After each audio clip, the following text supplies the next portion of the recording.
What's up, YouTube? It is your boy JB, and I'm here today with the review for Marriage Boot Camp Hip Hop Edition. This is season 14, episode 6, and it's titled Boot Camp Betrayal. So, you guys, without further ado, let's go ahead and just jump into this video. Alright, you guys, so this episode, we pick up last week's episode left off with, the remaining couples besides Bianca and Chose trying to decide the fate of Bianca and Chose. They're not quite sure what they want to do. If it was up to Jocelyn, Jocelyn will boot, Bianca and Chose out of, Marriage Boot Camp. So then we see Bianca and Chose in there talking, and, Chose is telling Bianca that he doesn't want to hurt her, that he doesn't have a girlfriend. But when they did break up, he did, go out and see other people. But again, he's not trying to hurt her. He doesn't. This is not what he wants. So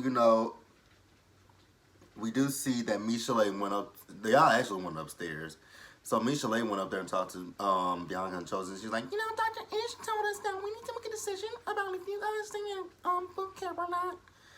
And, Bianca's once again talking about the fact that she got Chose's tattooed on her twice. What does that really mean? You can have people tattooed on you multiple times. I have my grandmother tattooed on me. I have my mom tattooed on me. I'm not making any, I'm definitely not making any comparisons there. Because those are two women that I love dearly. But, it's just like, so what does that mean exactly? Explain that shit to us. So then Jbsayzwhat and Styles P went up there and talked to him as well. And again, Bianca wants to point out the fact that she has him tattooed on her twice.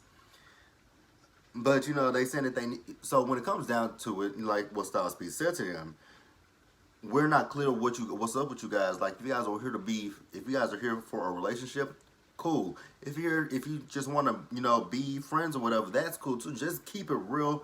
Keep it honest with each other. Like, keep it honest with everybody else. Don't fake the funk. And I got that. I'm like, I agree with that. Because you don't know what's what with Bianca and Chose. And speaking of Bianca and Chose, Bianca had her gender reveal party or baby shower this past week. And congratulations, she's having a boy. But the strange part was, in those videos that I saw and photos, there was no Choses. So what's going on there? I'm not gonna spend too much time on it, but it's just a little weird if I must say so. So then the next morning we see those two, they wake up. So Chose is asking Bianca about this guy that DM'd him, telling him that she and him were seeing each other. But didn't we just have a whole conversation about you allegedly seeing another girl? So why are you upset? If this is the time that you guys were on your break, why do you care? I mean, I don't understand. When it comes down to Bianca and Chose, honestly, I don't understand anything when it comes to their relationship. It's mind-boggling to me. It makes very little sense to me. But he's mad, and he gets up and leaves the room. I'm just like a child. You have your little temper tantrum, and then you up and walk the hell out. Okay. They are draining to me. But let's move on, you guys.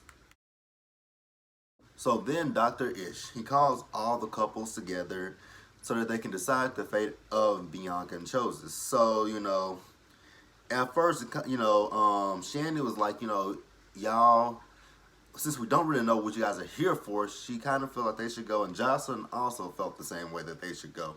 But then, we see Jbsayzwhat, Styles P, and Michelet saying that they should stay. And then Shandy says, they should stay, as well as, what's his name? CeeLo. They all say that they should stay. So at the end of the day, Bianca and Chose are still going to stay in boot camp. So then Dr. Ish comes into the group. He's bearing gifts for them.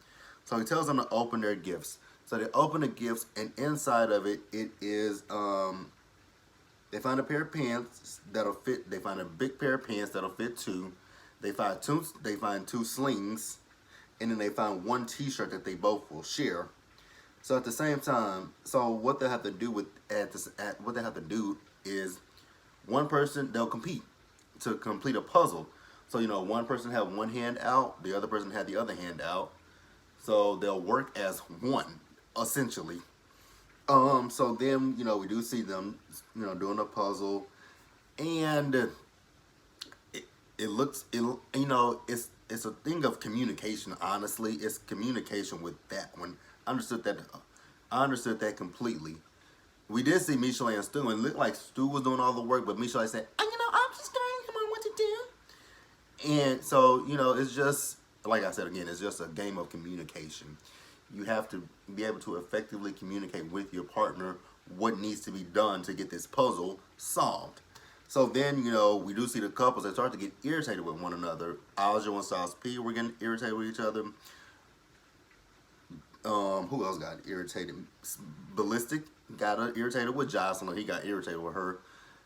Um, I don't necessarily know. I mean, I understood why he got mad at her because they had been in that shit all day. He was hot. She was all over him. I can kind of get it, but I think at the same time, I kind of think he was just a little bit overreacting. I don't know. Michelet and Stu got into it a little bit because they sat down and she was just talking about what she was thinking about.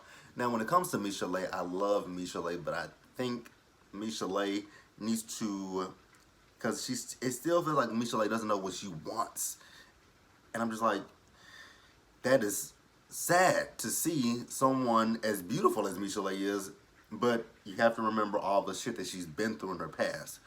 But I just want Michelet to one day be able to let go of her past. Know that know that she's good enough to be with whoever wants to be with her. They don't have to, verbally abuse her, mentally abuse her, physically abuse her, any of the things that she's dealt with in her past.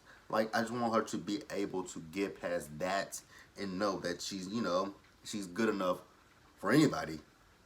Not just saying Stu, anyone. Anyone. So, let's move on, you guys. Alright guys, this video might not be super duper long. I didn't realize that it was a good episode. I'm not gonna sit here and deny it was a good episode. So they completed the puzzle. So the next thing that they have to do is they have to go through this obstacle course.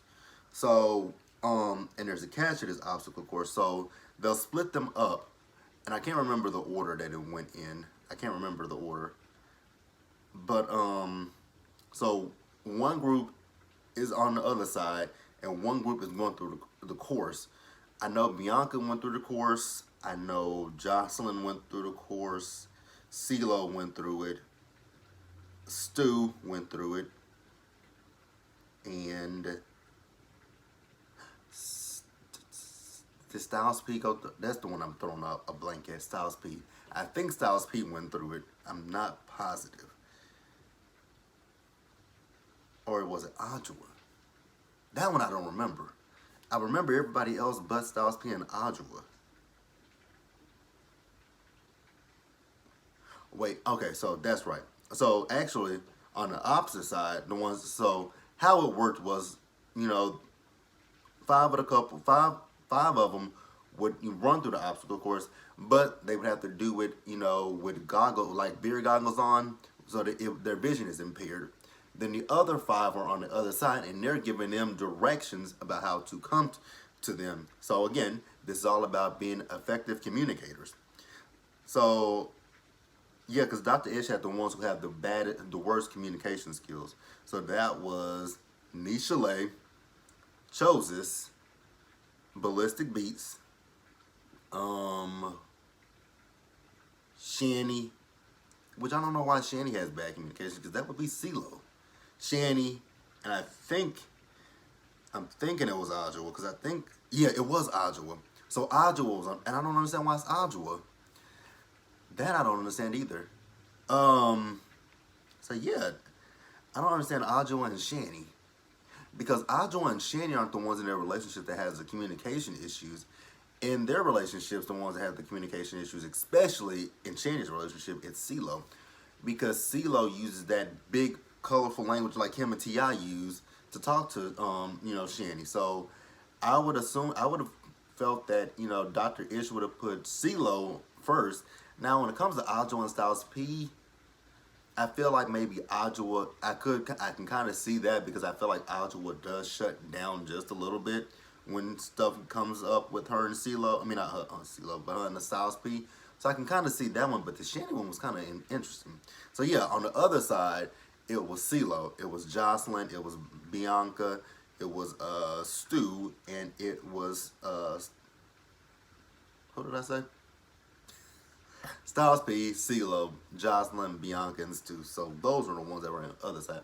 So what they had to do was they had to get to the other side.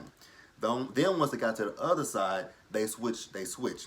On the other side, which was Ballistic Beats, Adjoa, Shanny, Michel'le, and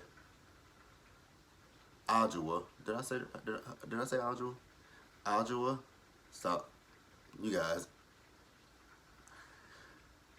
My mind is running a mile a minute. So, I didn't even type, and I should have typed this up. But, on the other side, it was Adjoa and Shanny. It was Ballistic Beats. It was Choses and Michel'le. So when those five, when their partner got to them, they then had to switch, put the glasses on, go back through the obstacle course. Now, Dr. Ish didn't tell them anything about how the winner will be determined. So when you first see him, Choses, I was just looking at Choses like, yeah.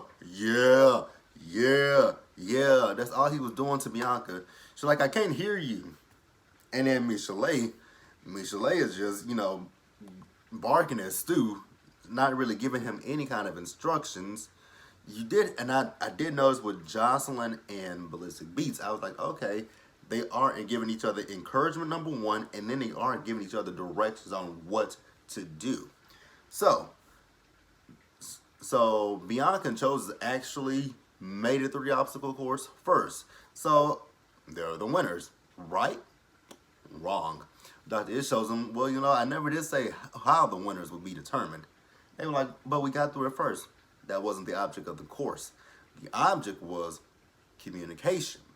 You have to be effective communicators to get your partner from one side to the other. So you two did not win.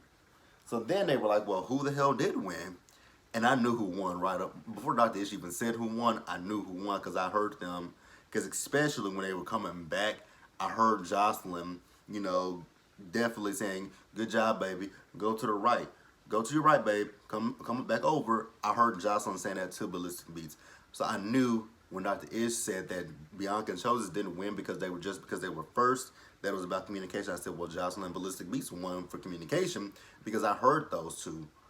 And also there was a loser. And the loser was the one who had the worst communication skills. Now, I don't know. I mean, I get he gave it to Michel'le and Stu. But if we're being honest, it really should have went to Bianca and Choses because they didn't communicate at all.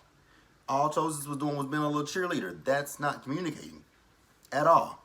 Now, yes, once again, Michel'le, she was not given, good communication to Stu, but I still don't think that they should have been the losers.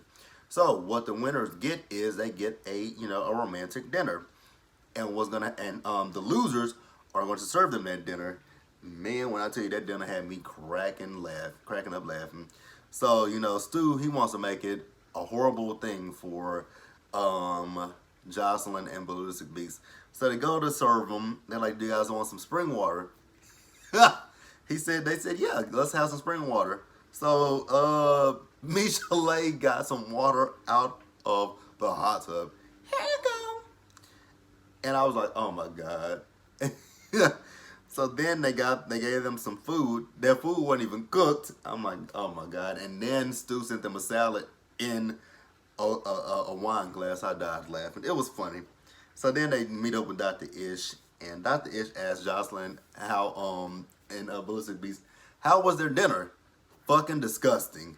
You guys, Stu and Aunt Jemima over here. I died when she said Aunt Jemima. But it was, they had a good time with it. It was all fun and games. So now also I forgot to mention that when they did do that obstacle course, they had to go into a ball pit and pull out an envelope. So in the envelope, it has the 5 C's to a relationship. That is collaboration, communication, curiosity, connection, and compassion. You guys, I forgot to write down who all got what. I do know who got Curiosity. That was I know for a fact who got Curiosity.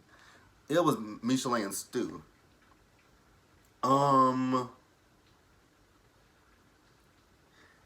yeah, I don't remember who got the rest of them. Uh, I think collaboration went no communication. You guys, I don't remember. I'm so sorry. I don't remember. But yeah, I don't remember. Damn it, I should have wrote that shit down. Charge it to the head, you guys. I was tired. I actually literally forgot that that episode came on an hour earlier than what it did.